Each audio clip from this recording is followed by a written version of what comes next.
नमस्कार, मी काजल स्वागत करते अजून एक आपल्या नवीन व्हिडिओमध्ये। तर मला खूप साऱ्या कमेंट होत होत्या की कटोरी कशी वाढवायची ते दाखव। तर आज मी या व्हिडिओमध्ये अगदी सावकाश कटोरी कशी वाढवायची, कटोरी ब्लाउज कसा कट करायचा ते सांगते। तर मी तर फक्त तुम्हाला पुढचा पार्ट दाखवणार आहे, फक्त कटोरी कशी वाढवायची। तुम्ही माझं एकदा एक ट्रिक लक्षात ठेवली तर तुम्ही कोणत्याही मापाची कटोरी तर वाढवू शकता अशा प्रकारे। तर बघा, आता मी ते एक पेपर घेतलेला आहे। तर सगळ्यात आधी मी उंची टाकणार आहे।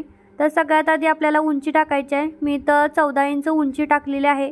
तुमची जी काही उंची असेल ते तुम्हाला इथं टाकायची आहे।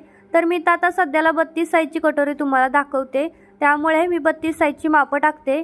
तर 32 साईजचा चौथा भाग 8 इंच प्लस 2 इंच शिलाई मार्जिन असं 10 इंचावरती मी एक टिक देऊन घेतलेले आहे। त्यानंतर समोरच्या गळ्याची रुंदी 2.5 इंच आणि शोल्डर 5.5 इंच टाकलेला आहे। त्यानंतर जिथून शोल्डर घेतला तिथून खाली आपण मुंडा टाकूयात। 5.5 इंच मी इथं मुंडा टाकलेला आहे। त्यानंतर हील सरळ लाईन आपण जिथं 10 मार्किंग केलं होतं तिथपर्यंत करून घ्यायची। आता हा इथं आपला बॉक्स रेडी झालेला आहे, बघू शकता अगदी व्यवस्थित। तर नेहमी ना मुंडा थोडा चेक करायचा। बघा, आता वरच्या साईडला मी इथं शोल्डर बघते आणि खालच्या साईडला कमी जास्त होतंय, त्यामुळे इथे नेहमी हे चेक करायचं। हे जर कमी जास्त झाले ना तर काखेतले पॉईंट असतात नाही ते खालीवर होतात। तर हे मेन रिझन आहे काखेतले जे पॉईंट असतात खालीवर होण्याचं। वरती आणि खालती दोन्ही साईडला आपण जो शोल्डर घेतलेला आहे 5.5 इंच तो अगदी करेक्ट आहे का तो चेक करायचा।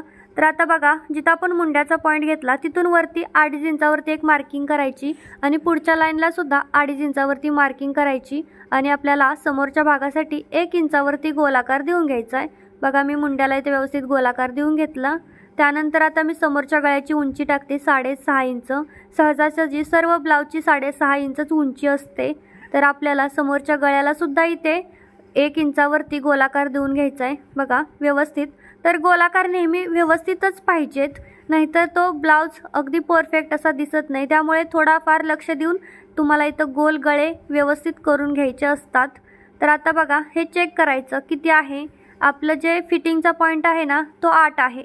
मग 8 वरती आता मी इथे एक सरळ लाईन देऊन घेतलेली आहे बघा, आणि पुढचं जे 2 आहे ते आपलं शिलाई मार्जिन आहे।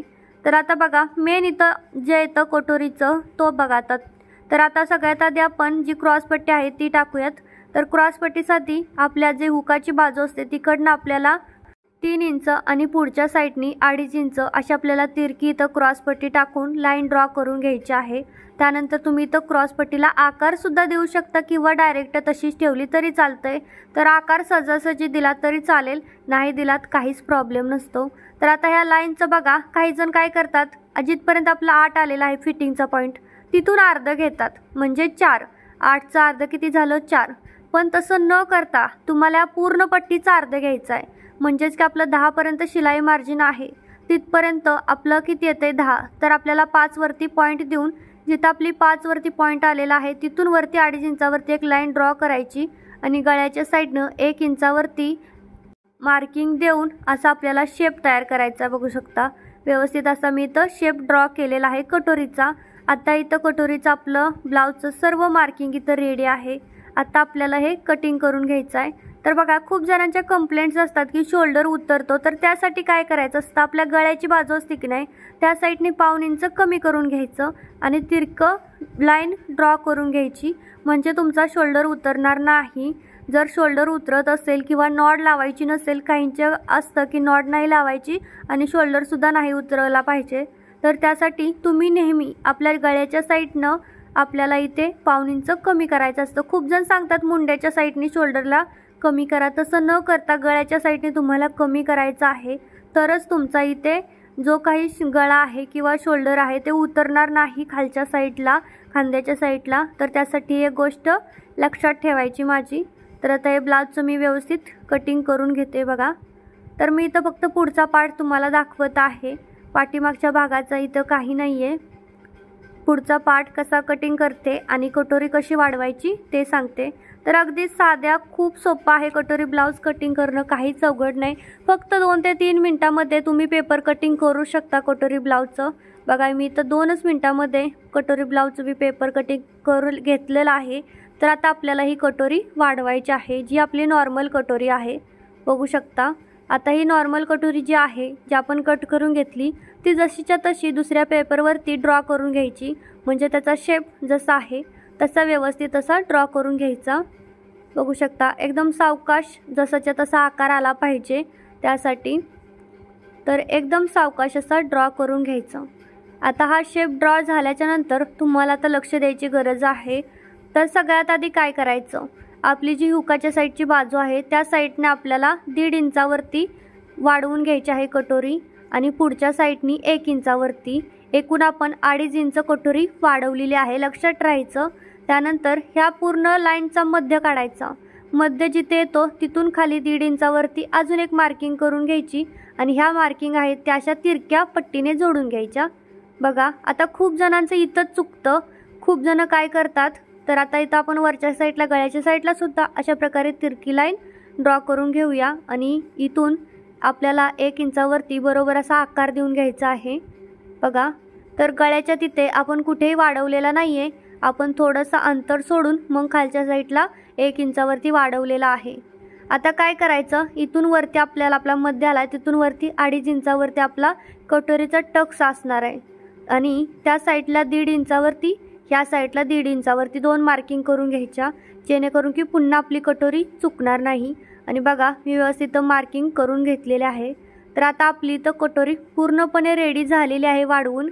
तुम्ही जर लक्ष देऊन बघितलं असेल तर तुम्हाला समजलंच असेल। आता ही व्यवस्थित अशी कट करून घ्यायची जसा शेप आहे तशी।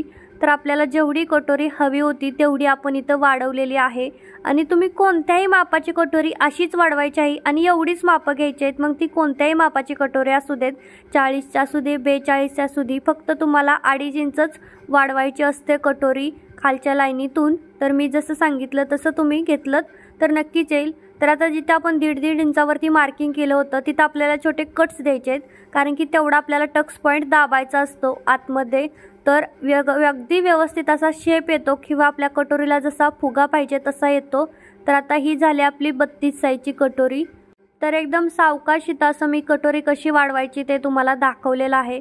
तर मी शिवून सुद्धा दाखवणार आहे की आपली परफेक्ट येते का नाही कटोरी। तर मी अस्तरसाठी एक माझ्याकडे छोटा कपडा होता तुकडा, तोच इथं वापरत आहे, त्यावरती कटोरी आपली आहे ती ठेवून मी इथं खडूने मार्किंग करून ड्रॉ करून घेत आहे अस्तरच्या कपड्यावरती आणि आता हे कट करून घ्यायचं। बघा व्यवस्थित कट करून घ्यायचं। तर अस्तरचा कपडा हा परफेक्ट असला पाहिजे, अजिबात पण जास्त घ्यायचा नाही, नाहीतर कटोरी मोठी होती आणि मग ती मोठी कटोरी झाली की बरोबर बसत नाही किंवा असं कस्टमरला वाटतं खूप मोठे आहे। जिथं आपण कट्स दिलेत तिथे आपल्याला इथे सुद्धा कट्स द्यायचे आहेत। त्यानंतर जे आपलं मेन फॅब्रिक म्हणजे ब्लाऊजचा पीस असतो त्यावरती आपल्याला ही अस्तरची कटोरी ठेवून व्यवस्थित कट करून घ्यायची आहे। बघा एकदम सावकाश अशी कट करून घ्यायची, जास्त काही घाई गडबड करायची नाही। तर आता आपण ही कटोरी कशी शिवायची ते बघूयात। तर आता काय करायचं, आपला मेन ब्लाऊजचा कपडा आहे तो उलटा ठेवायचा, म्हणजे सरळ भाग खालच्या बाजूला आहे त्याच्यावरती अस्तरची आपली कटोरी आहे ती ठेवायची। सगळ्यात आधी कटोरी एकमेकांना जॉईंट करायची आहे, म्हणजे अस्तरचा कपडा आणि आपला ब्लाऊज पीसचा मेन फॅब्रिक आहे ते एकमेकांना व्यवस्थित जॉईंट करायचं, जेणेकरून कटोरीमध्ये फुगा येणार नाही किंवा ती हलणार नाही किंवा चुन्या पडणार नाही। नाहीतर कधी कधी काय होतं की अस्तरचा कपडा वेगळाच दिसतो आणि मेन फॅब्रिक वेगळंच दिसतं, असं न दिसण्यासाठी आधी अशी कटोरी जाम करून घ्यायची आहे तुम्हाला। अस्तर बरोबर मेन फॅब्रिक अगदी व्यवस्थित जाम करायचं आणि जो काही एक्स्ट्रा कपडा असेल तो आपल्याला कट करायचा आहे, कारण आपली कटोरी एकदम परफेक्ट हवी आपल्याला। प्रोफेशनल हवे असेल तर नेहमी हा जो एक्स्ट्रा कपडा येतो तो कट करायचा प्रयत्न करायचा आहे तुम्हाला सुद्धा। तर बघू शकता अगदी व्यवस्थित मी तर सगळा जो थोडा मोठा कपडा येत होता तो मी कट करून टाकलेला आहे। आता बघा जिथे आपले कट्स होते का नाही ते कट्स लक्षात ठेवायचे आहेत महत्त्वाचे, कारण की तिथेच आपल्याला कट्स आपल्याला इथं कटोरीचा शेप द्यायचा आहे किंवा आपल्याला ती कटोरीचा टक्स द्यायचा आहे। तर इथे सुद्धा मी लाईन ड्रॉ करून तुम्हाला दाखवते की आपले 1.5 इंचाची लाईन कुठं होती। तर ते आपण कट्स दिल्यामुळे आपल्याला कळतंच की आपला कट्स कुठं आहे। तर त्याच कटवरती मी तर खडूनी मार्किंग केली।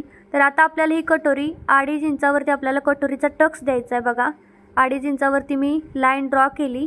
तर खूप जणांची लाईन काय होतं तिरकी पडते आणि लाईन तिरकी पडले की मग कटोरी एक साईडला तिरकी जाते, म्हणजेच की आपल्या हुकाच्या साईडला किंवा लूपपट्टीच्या साईडला येते। तर बघा इथं व्यवस्थित असं मी भडकडलेलं आहे। कधीही कटोरी खालच्या साईडनं जॉईन करायला चालू करायची, वरच्या साईडनं नाही, कधीही खालच्या साईडनं कटोरीचा टक्स द्यायला सुरुवात करायची, तरच कटोरीचा टक्स बरोबर येतो। तर मी तर तुम्हाला एका साईडची कटोरी करून दाखवलेली आहे, लेफ्ट साईडची, राईट साईडची नाही दाखवली दोन दोन, कारण दोन्ही सेमच येणार आहेत। त्यामुळे मी तर एकच कटोरीचा शेप तुम्हाला करून दाखवलेला आहे। बघू शकता अगदी परफेक्ट असा आपली कटोरी आलेली आहे, कुठेही काही चुकलेलं नाहीये। तुम्ही सुद्धा माझ्या सांगितलं तसं जर कटोरीचा शेप घेतला तर कधीही चुकणार नाही। तुम्ही एकदा नक्की ट्राय करून बघा आणि कशी वाटली कटोरी वाढवलेली मला कमेंट करून सांगा की तुम्हाला समजलं का, किंवा तुमचं सुद्धा माझ्यासारखं परफेक्ट आलं का। तर मी आधी सांगेन की छोट्या मोठे ब्लाऊजचे तुकडे असतील त्याच्यावरती आधी ट्राय करा की तुमची कटोरी बरोबर बसते का, येते का, आणि नंतरच मेन कपड्यावरती करा। तरी साध्या सोप्या पद्धतीने मी तुम्हाला सांगितले। कसा वाटला व्हिडिओ मला कमेंट करून सांगा। आवडला असेल तर लाईक करा आणि आपल्या चॅनलला सुद्धा सबस्क्राईब करा। Bye bye.